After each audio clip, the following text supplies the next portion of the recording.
Yes, sir. Hello. Good morning. Do you prefer sunny day or cloud? Too hot, I think. Thank you. Sit down.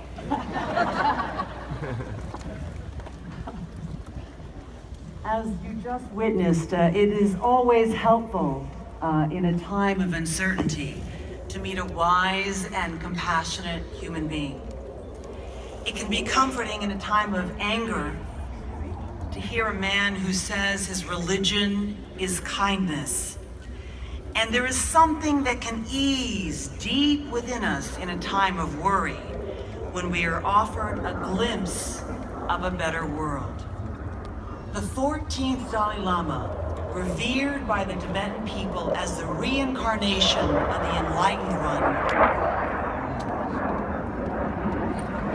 or Bodhisattva of compassion, calls himself a simple monk, a human being,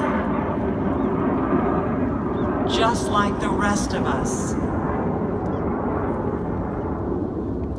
Like us, he has faced the sufferings of being a human being. In his case, separated from his mother as a small child, struggling to protect his people from violence as a teenager, losing his freedom, then his home and his country, surviving a harrowing 14-day escape into exile at the age of 23, becoming a refugee, losing parents and siblings, and for decades now, enduring the suffering of the Tibetan people while advocating tirelessly for their basic human rights. And yet, despite all of this, he has chosen to love. And that love has led him to embrace the entire world. He knows that our true human potential is far greater than we can even imagine. He knows not only from studying the rich wisdom found in ancient Tibetan texts, but also from a field of scientific inquiry that he initiated that has analyzed compassion and the human brain.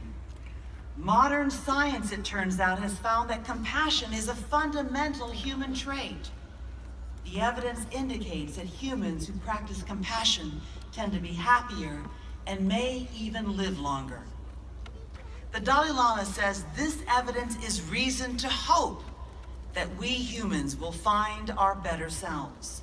This hope for the future is what has driven him to reach out not just to Buddhists, but to all of us, with a consistent message over the last nearly 60 years. His message of compassion, peace, and nonviolence is taken into 62 countries, many repeatedly, and has had him win 84 awards and counting, including the coveted Nobel Peace Prize. But everyone who has come to know the Dalai Lama will tell you that he is a humble man and he doesn't want awards. What he wants is action, tangible, positive change in us and the way we treat one another, which is why now at the age of 81, he is still traveling the world and is still speaking to people, including to you today. And for all the good he has done, he is still pushing himself to do more. It is a long way from Dharamsala, India. My flight there was grueling, more than 16 hours. So the Dalai Lama can only come to the United States once or twice a year. And I cannot explain why it is that I have never seen him crabby with jet lag, or why every morning here, just as in Dharamsala, he wakes up at 3 a.m. to pray for the world. What I do know is that he loves a good breakfast. I know that he is unself-conscious, so much so that once he burst out of his bathroom brushing his teeth while talking to me, even though he knew that our news cameras were still rolling. I know that he's a sparkling, bright mind. He is so inquisitive. I know that because I've seen him melt when he's around children.